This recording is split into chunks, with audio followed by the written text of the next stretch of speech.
Hai semua, kembali lagi di channel aku, No Official. Gimana kabar kalian hari ini? Semoga dan aku harap juga aku yakin banget kalian semua dalam keadaan sehat dan dalam keadaan finansial yang jauh lebih baik daripada sebelumnya. Terima kasih udah selalu ngedukung channel aku, dan buat teman-teman yang baru datang juga selamat datang di channel aku. Di channel aku ini, di sini aku bakal banyak ngebahas tentang tips keuangan, self development, dan aku bakal ada sisipin beberapa kegiatan daily activity aku dan juga video masak aku. Semoga teman-teman selalu enjoy dengan apa yang aku suguhkan dari channel aku ya. Dan di video kali ini aku mau ngebahas tentang hutang, dan juga ini adalah bagian dari keuangan juga. Dan aku bakal coba ngasih tahu ke teman-teman apa aja sih beda jenis hutang ini, dan kenapa teman-teman perlu bisa membedakan jenis hutang ini. So teman-teman tonton video aku sampai habis ya.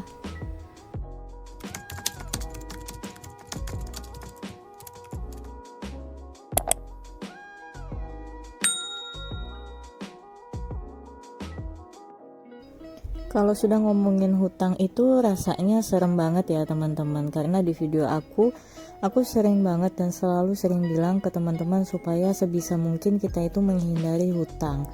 Tapi terkadang dalam hidup itu kita ada kalanya butuh berhutang untuk sesuatu hal kayak gitu. Makanya di sini aku mungkin mau coba jabarin hutang itu ada apa aja sih jenisnya, supaya ketika teman-teman mau berhutang, teman-teman tuh bisa tentuin dulu nih, ini hutangnya termasuk jenis apa, kira-kira cocok atau bagus atau enggak aja ya aku berhutang ini, atau mending nggak usah aja berhutang. Makanya aku bikinlah video ini, yaitu kalau bagi aku, sepengetahuan aku, hutang itu terbagi menjadi dua. Makanya di sini aku bakal bahasnya beda dua jenis hutang ini.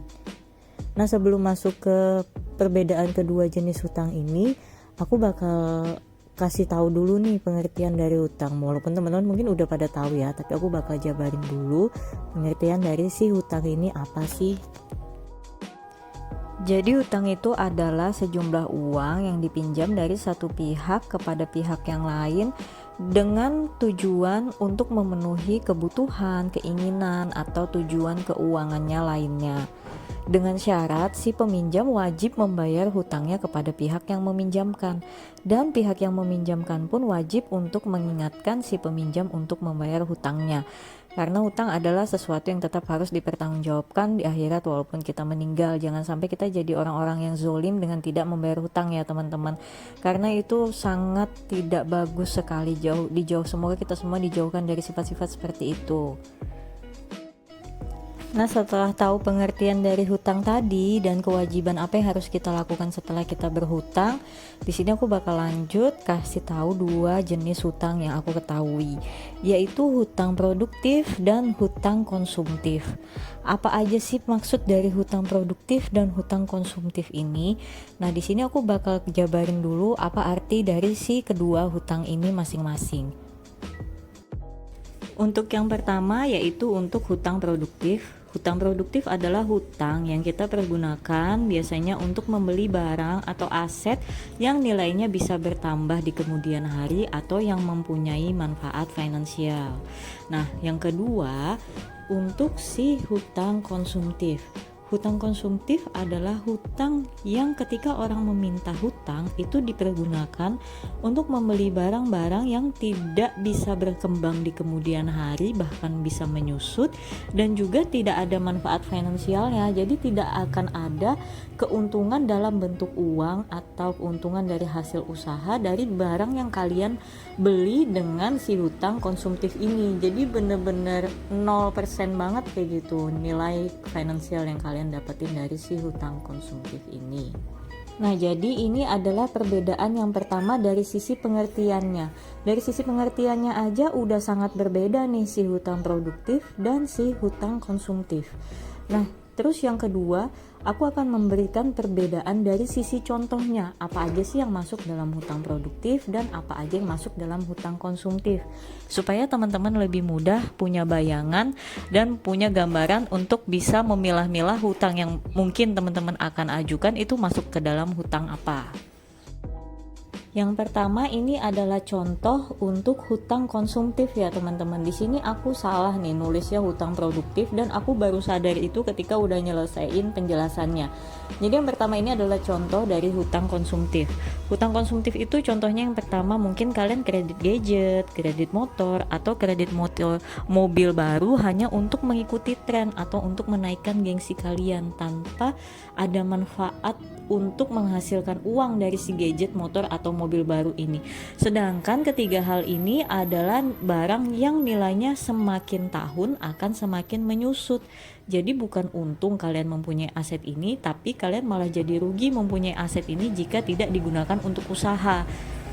Lalu yang kedua, kalian mungkin gunain paylater. Itu paylater adalah jenis pinjaman zaman sekarang yang lagi musim banget. Hampir banyak platform yang bisa pembayaran pakai paylater untuk beli baju baru, tas baru, sepatu baru yang branded, yang harganya mungkin nilainya mahal, yang kalau kalian beli cash mungkin akan sayang uangnya. Jadi kalian lebih memilih menyicil dengan cara begitu untuk beli barang-barang branded. Padahal nilainya juga akan menyusut di kemudian hari. Misalkan kalian jual pun akan menjadi nilainya barang bekas, kecuali mungkin tas-tas yang nilainya sudah miliaran, ratusan juta, itu mungkin yang kata orang bisa jadi investasi ya. Cuma aku kurang tahu untuk arah ke sana. Ini aku berkata yang branded yang masih harga jutaan, itu kebanyakan juga nilainya bakal tetap turun ketika kalian jual. Jadi tidak ada manfaatnya sama sekali. Nah lanjut, untuk contoh yang kedua adalah contoh hutang produktif. Yang termasuk bisa dalam hutang produktif adalah misalkan kalian KPR rumah atau kredit KTA untuk renovasi rumah. Kenapa dia termasuk dalam hutang produktif? Karena kan kalau rumah itu adalah aset properti yang semua orang juga tahu tiap tahunnya nilainya akan meningkat. KTA untuk renovasi rumah juga mempunyai nilai aset produktif karena dengan renovasi akan meningkatkan nilai jual atau nilai sewa rumah kalian kalau memang di kemudian hari kalian mau nyewain atau ngejual rumah kalian. Lalu yang kedua, kredit untuk modal usaha atau menambah aset usaha yang kalian punya. Jadi kredit yang kalian gunakan ini uangnya akan berputar kembali untuk menghasilkan uang supaya bisa ngebayarin hutang kalian juga, dan kalian itu bisa punya aset jadinya, bahkan ada keuntungan yang diperoleh. Atau juga yang ketiga, mungkin kalian sama nih kayak yang pertama, kredit motor, mobil, atau gadget baru tapi digunakan untuk usaha menghasilkan uang. Misal motor atau mobil digunakan untuk ojek online ya kan, sekarang kan lagi musim tuh, atau mobil mungkin buat direntalin ya kan, buat sewa atau gimana, dan gadget digunain untuk nge-YouTube, bikin TikTok, buat menghasilkan foto endorse yang bagus, menghasilkan video yang bagus karena supaya dapat income atau bikin traffic YouTube-nya, TikTok-nya atau Instagram-nya jadi jauh lebih bagus. Itu nggak masalah karena ada income yang akan kalian peroleh di kemudian hari dengan barang yang kalian pakai ini. Tapi semua hal itu harus kalian pikirkan juga dengan kemampuan kalian untuk membayar, disesuaikan juga dengan kemampuannya tanpa berlebihan teman-teman ya. Lalu yang ketiga yang membedakan kedua jenis hutang ini adalah dari output yang dihasilkan. Untuk hutang produktif itu dia akan menghasilkan uang atau keuntungan karena hutang produktif itu biasanya digunakan untuk membeli aset yang nilainya akan berkembang di kemudian hari atau membeli aset sesuatu hal yang bisa digunakan untuk menghasilkan uang. Nah, sedangkan kalau misalkan kalian ini selalu menghasilkan uang dari aset yang kalian miliki, otomatis nilainya akan bertambah dong. Kalian jadinya malah selain bisa nyicil hutang dari uang yang dihasilkan, juga bisa mempunyai aset dari barang yang kalian beli dari hutang tersebut.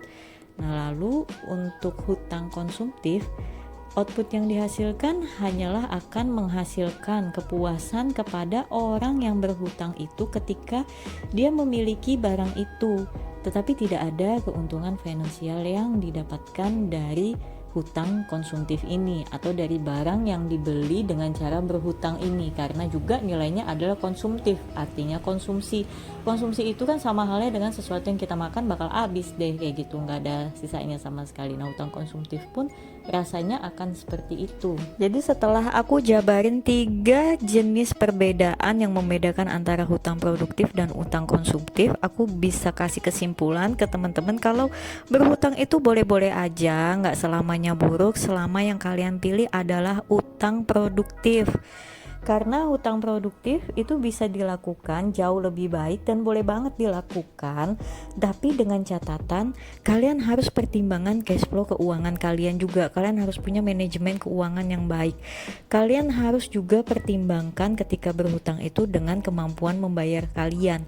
Jadi benar-benar juga kalian itu harus punya nilai yang positif ketika kalian mempunyai hutang. Maksudnya kalian harus bisa yakin kalau pendapatan kalian setelah kalian berhutang itu benar-benar akan meningkat dan bisa ngecover si hutang itu, dan kalian juga ada sedikit keuntungan. Jadi benar-benar harus dipikirin cash flow-nya ya teman-teman. Jangan asal berhutang menganggap hutang produktif padahal ternyata jadi salah karena cash flow-nya nggak dipikirin benar-benar karena berhutangnya terlalu berlebihan. Nah, jadi setelah tahu video ini, semoga aja teman-teman bisa memilah nih, mengira-ngira yang pengen berhutang, kira-kira nih hutangnya masuk kategori konsumtif atau produktif ya. Ketika udah yakin nih masuk kategorinya konsumtif, udah stop aja dulu, nabung aja dulu ketika kalian cuma mau beli barang-barang yang konsumtif. Menabung pun uang tabungannya digunakan untuk beli barang-barang yang memang bermanfaat. Nggak apa-apa konsumtif, tapi bermanfaat, jangan juga terlalu berlebihan. Karena segala sesuatu yang berlebihan itu nggak akan pernah baik teman-teman. Jadi semua itu harus sesuai dengan porsinya. Mungkin videonya sampai di sini aja dulu. Semoga bisa bermanfaat buat teman-teman semua biar bisa ngebedain utangnya dulu sebelum memutuskan untuk berhutang. Dan sampai ketemu di video lainnya ya teman-teman. Bye bye.